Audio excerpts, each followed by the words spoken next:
Share market અને forex ટ્રેડિંગમાં સારો નફો આપવાની લાલચ આપી ફરિયાદી સાથે ₹14,60,000ની ઓનલાઈન છેતરપિંડી કરનારા 2 આરોપીઓને સુરત સાયબર ક્રાઇમ સેલે પુણે અને મહારાષ્ટ્રથી શોધી કાઢ્યા છે।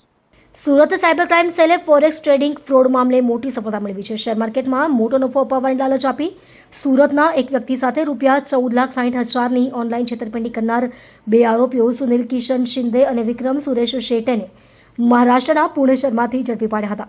સાયબર ઠગોએ પહેલા ફરિયાદને વોટ્સએપ ગ્રુપમાં એડ કર્યો અને ત્યારબાદ બનાવટી ટ્રેડિંગ એપ મારફતે રોકાણ કરાવી વધુ નફાની લાલચ આપી લાખો રૂપિયા અલગ અલગ બેંક એકાઉન્ટ્સમાં ટ્રાન્સફર કરાવ્યા હતા। તપાસ દરમિયાન ઇન્ડસઇન્ડ બેંકના એકાઉન્ટ મારફતે આ સમગ્ર સાયબર ફ્રોડનો ભાંડો ફૂટ્યો હતો। અગર તમે ફોરેક્સ ટ્રેડિંગમાં અને સ્ટોક માર્કેટમાં ઇન્વેસ્ટ કરશો તો તમે વધારો નફો મળશે એમ કહીને ટેલિગ્રામ ગ્રુપ ઉપર લોકોને કોન્ટેક્ટ કરવામાં આવતો હતો અને કોન્ટેક્ટ કરીને એમની પાસેથી પૈસાનું રોકાણ પણ કરાવવામાં આવતું હતું। તો આપણો જે ફરિયાદી છે એમને 14,60,000 રૂપિયાની રોકાણ કરી હતી અને આ 14,60,000માંથી 7.5 લાખ રૂપિયા જે અકાઉન્ટમાં ગયો હતો એ પુણે ખાતે એક વિક્રમ શેટ્ટી કરીને આરોપી છે એમના અકાઉન્ટમાં ગયો હતો।